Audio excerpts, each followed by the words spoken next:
Gente, eu sou a Mona Lisa Crepe. Meu nome é Carla Cavalcante, sou advogada trabalhista. Sou Fábio Ramos, advogado. E eu fiz constelação familiar com a Luana. E eu tinha essa curiosidade com constelação. Me falavam que era muito bom, mas eu tinha meus preconceitos. E aí eu decidi dar esse passo, né, com a proposta da minha querida doutora Luana. Eu quero falar um pouco sobre a experiência com o direito sistêmico. Eu estava num evento para advogados e assisti uma palestra.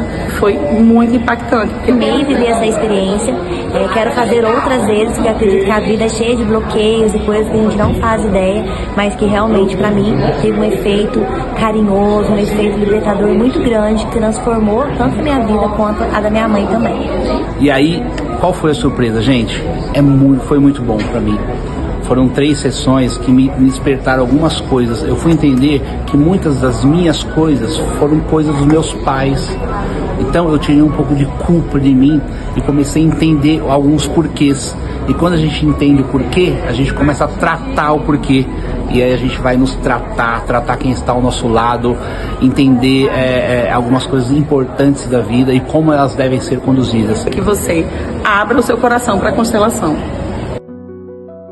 Então, em breves linhas, em poucas linhas, o que é a constelação familiar? A constelação familiar, ela é um método terapêutico, uma técnica terapêutica, que ela visa olhar o quê? Olhar o sistema familiar, aquilo que está atrás de nós. Por quê? A Luana nada mais é que uma metade papai, uma metade mamãe, que por sua vez é uma metade papai, uma metade mamãe e assim por diante.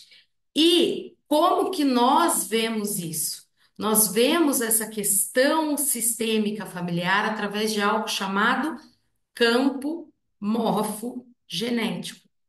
E o que é o campo morfogenético? Rupert Sheldrake, que era um biólogo, ele analisando os sistemas biologicamente falando, ele identificou que dentro do nosso DNA existe ali um campo. Por que que existe um campo? Porque nós, por mais que nós pareçamos ser matéria, nós somos um conglomerado de energia.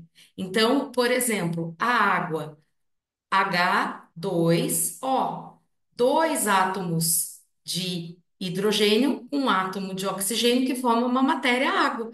A gente acredita que a água é matéria, mas ela é formada de átomos. E esses átomos, eles têm prótons, fótons, nêutrons, que são, na verdade, energia.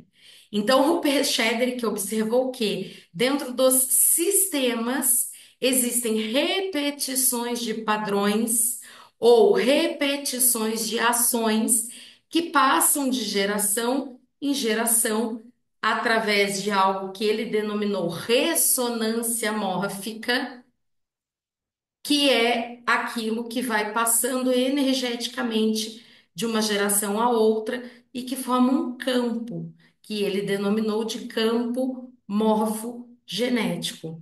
Então, por exemplo, o fato de uma criança tocar violão e ter herdado isso de seu avô, bisavô. Aí a gente entra naquele filme Viva, A Vida é uma Festa. Então, o que que é o Vivo? O Vivo é uma grande constelação, quem for assistir, né? Ele herdou esse dom do bisavô, do avô, não sei, mas ele herdou isso geneticamente? Não. Ele herdou isso através desse campo de informação, que é o campo morfogenética.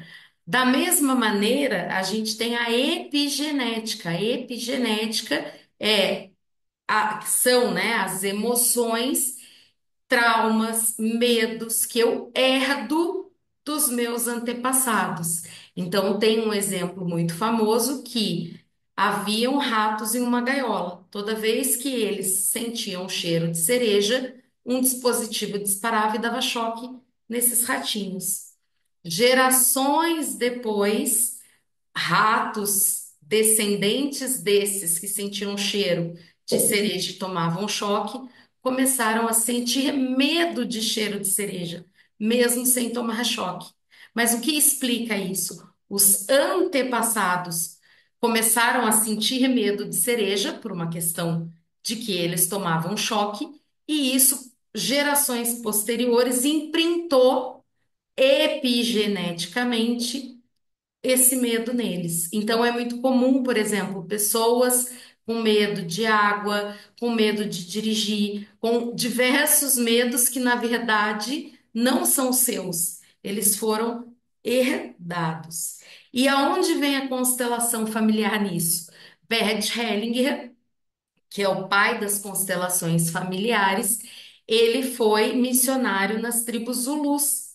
Então, ele reparou ali leis que geriam os relacionamentos e gerem os nossos relacionamentos. E quando uma dessas leis não é respeitada, alguma coisa fica fora do lugar e a vida da pessoa, ou aquele projeto, ou aquilo que ela quer, não concretiza. Então, ele observou três leis sistêmicas: pertencimento, hierarquia e equilíbrio entre o dar e o tomar.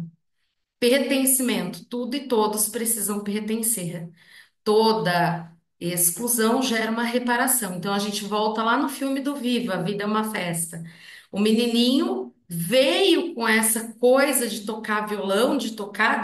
Quem não assistiu, assista esse filme. E ele veio com isso que era maior que ele, mas ele era de uma família de sapateiros. Então, qual seria o destino dele? Ser sapateiro. No entanto, o que que ele foi? Ele foi tocar. E ele acabou descobrindo durante o filme que o avô dele foi um grande músico, que ele foi, de alguma maneira, excluído, porque ele tinha um parceiro, esse parceiro passou a perna nele, e aí o que que aconteceu? Quando esse parceiro passou a perna nele, a esposa dele acreditou que foi abandonada, e a partir dali não se teve mais música em casa. Então, uma exclusão que gera qual reparação? Esse neto vir com essa ânsia por tocar, por ser músico. Isso é constelação. E isso é a primeira lei sistêmica. A segunda lei sistêmica é hierarquia ou ordem. Existe uma hierarquia. E essa hierarquia ela precisa ser respeitada. Por quê? Porque quando não se respeita essa hierarquia, a gente gera um conflito. Então, eu estava conversando esses dias com uma moça que ela foi demitida, por quê? Porque uma pessoa abaixo dela hierarquicamente, ela fez o quê? Ela foi até o chefe. E isso gerou depois uma grande compensação, tanto na vida de quem foi demitida, quanto na vida da pessoa. E a terceira lei sistêmica é equilíbrio entre o dar e o tomar. E esse equilíbrio entre o dar e o tomar, ele visa o quê? Os relacionamentos. Então, se eu dou algo para você, você se afasta e para você se reaproximar, você retribui com algo maior. Eu tomo, me afasto, para eu voltar para essa relação, eu dou algo. E isso acontece tanto positivamente como negativamente. Aí eu trago um exemplo para o direito. O homem, ele sai de casa, a mulher, ou seja, ele dá algo ruim para a mulher, sair de casa, abandonar esse relacionamento. A mulher, em troca, faz o quê? Então você não vai ver o nosso filho. E ele, em troca, faz o quê? Então eu paro de pagar pensão. E ali vira uma briga eterna. Mas por quê? Porque eles não conseguem concluir aquilo que os ligava no relacionamento de casal. Então, em poucas linhas, a constelação ela é o quê? Através de uma observação daquilo que a gente chama de filosofia fenomenológica, que é observar o fenômeno que se apresenta, a gente consegue ver quais são os padrões que estão sendo repetidas, quais são as histórias que estão sendo repetidas, e a partir disso a gente consegue contar uma nova história. Gente, eu sou a Mona Lisa Crepe e eu fiz constelação familiar com a Luana, que foi super acolhedora, super profissional comigo e que teve uma entrega que eu fiquei assim admirada. Então eu sinto na Luana confiança. Eu tinha um bloqueio feminino muito grande, então eu ficava presa em algumas questões. Eu sou mãe de 2 meninos e às vezes eu tinha alguns conflitos familiares por conta de alguns bloqueios que eu não entendia de onde era. Então, na constelação, teve um fato de um aborto. E foi o momento mais impactante para mim, que a minha mãe falou assim, olha, eu tentei te abortar por 2 vezes. Eu acho que eu não tirei um peso só da minha curiosidade, porque aquilo estava interferindo no meu feminino. E eu não sabia de forma inconsciente, mas na minha cabeça eu não tinha nenhum rancor da minha mãe. Só que na vida da minha mãe, isso tinha um impacto muito grande. Então, quando a gente deu esse abraço, foi uma transformação, foi um desbloqueio não só na minha vida, mas também na vida da minha mãe. Então, eu amei viver essa experiência, quero fazer outras vezes, porque eu acredito que a vida é cheia de bloqueios e coisas que a gente não faz ideia, mas que realmente, para mim, teve um efeito carinhoso, um efeito libertador muito grande, que transformou tanto a minha vida quanto a da minha mãe também.